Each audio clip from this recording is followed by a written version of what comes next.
Apex fans, welcome back. Titterman with IHOLDSHIFT, or IHOLDSHIFT with Titterman, however you want to look at it, whether it's left to right or right to left. We've got ourselves the conclusion of day 2 done and in the books when it comes to the Preseason Invitational being held in Krakow, Poland, and we've got a lot of things to dig into. Of course, today for day number 2, we were dealing with almost exclusively the losers bracket, as we'd start with losers round 1, losers round 2, losers round 3, but we would end the day with the winners bracket finals, and it did not disappoint us in any stretch of the imagination when we got to the end. But let's go ahead and start to the very first with losers round 1, the first iteration of it, the teams from both Pool A and Pool B. And honestly, it was a very interesting day because SJ Gaming popped off, came in out of nowhere, 2 consecutive wins in the first 2 rounds, combining for 16 total kills after those 2 rounds. A good day for them to start things off. Yeah, overall, team round 1 losers bracket AB was kind of just up in the air.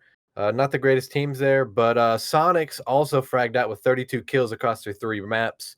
And Team Secret found a way to find their stride, even with a ringer from Lemek.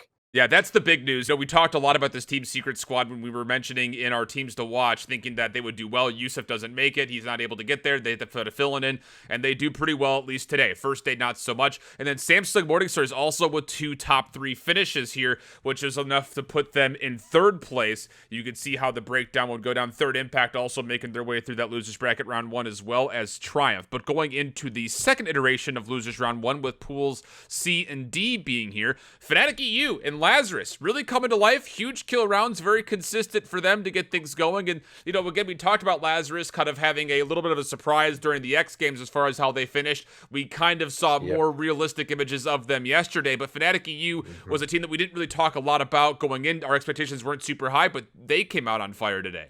Yeah, and then another team that we expected to do well, but definitely did not. Tempo Storm barely hanging on by a thread and winning via tiebreakers after coming in 5th.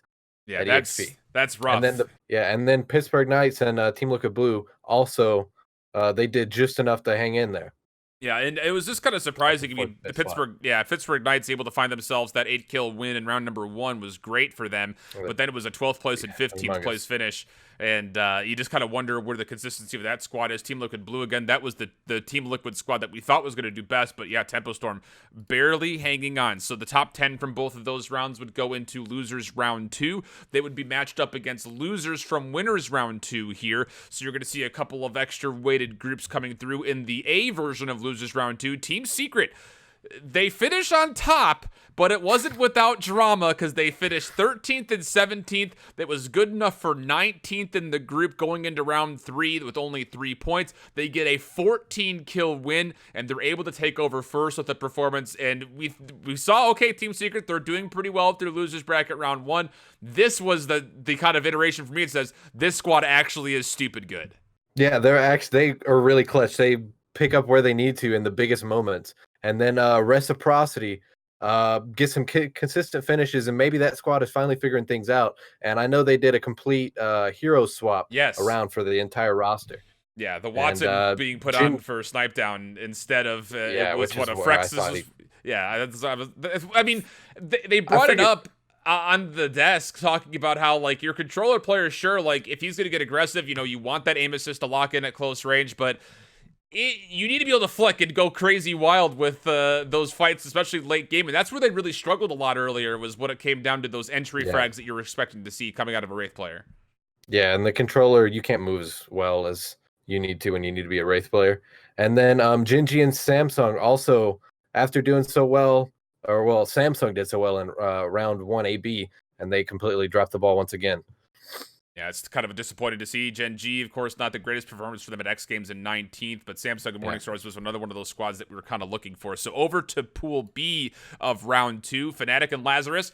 Well, they're still here. They're still popping off. They finished number 1 and number 2, but the big highlight from this group was not what was up top, but what was in the middle. There was a 5-way tie at 14 points, and the tiebreaker went down to highest individual score from an individual round would be the decider. So Tempo Storm do not make the cut because Gold Knights, or the Pittsburgh Knights, they had a 3rd place finish with 4 kills that accumulated for more points than they were able to get in rounds of their own.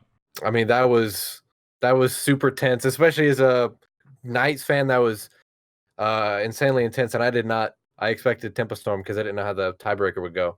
and then both Team Liquid squads miss, and they don't end up going into losers round 3.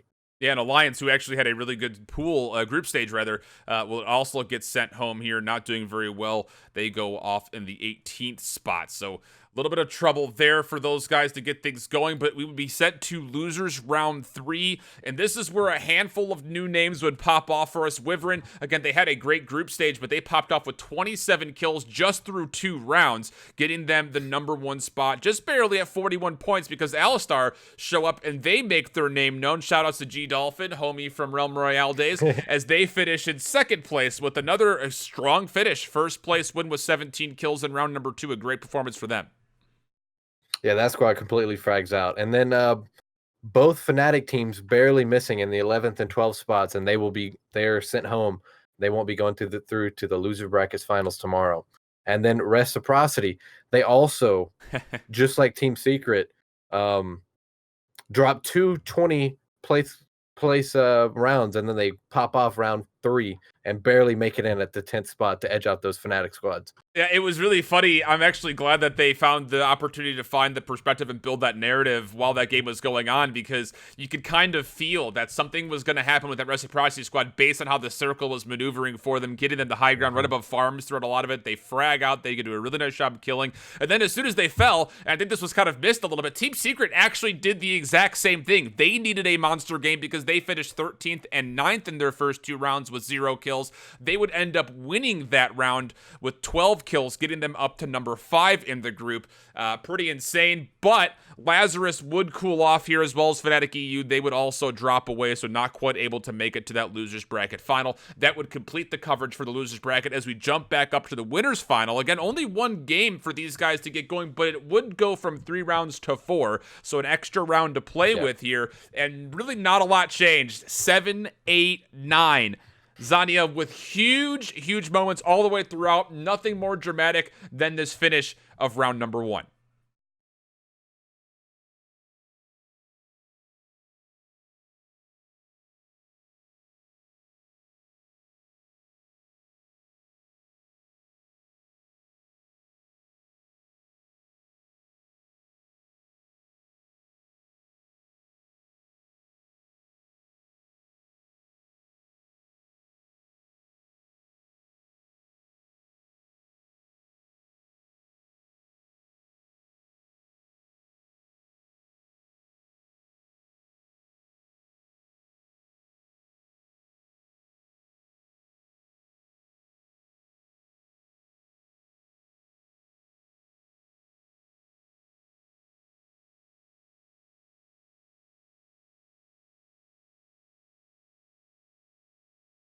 We said this once before. I had no clue who this team was, and Case Sanya is looking like maybe the best player in the entire game right now.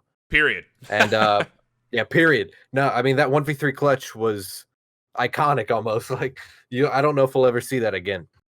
I'll go ahead and say that it was iconic. That was probably the biggest moment that we've seen in competitive Apex so far, in my opinion. Ever, yeah. Yeah, and then Sentinels also coming alive, just like they did. I guess they're like a day 2, day 3 team. They don't perform great on day 1, but they really came out and shined on day 2. I'm glad that you brought that up as well, because that was the big conversation when we were talking about teams to watch. Which Sentinels were we going to get? They didn't play poorly throughout the first day, but they weren't playing like we saw them at the end of the X Games. They really started to look like they were in that form. And how about TSM? They still qualified to the grand finals, and technically they only played 3 rounds since they had a disconnect issue on their station in round number 2. So pretty impressive for them. Good, consistent performances. Technically they finished 5th, 6th, and 3rd, able to get themselves the vast share of 20 kills while doing it. A very impressive 3 rounds of 4 that they were able to put together. Yeah, I heard from them that their power went out, which is something I don't even know how that happens at a $500,000 land, but I guess it happened. And then Soar also really surprising us.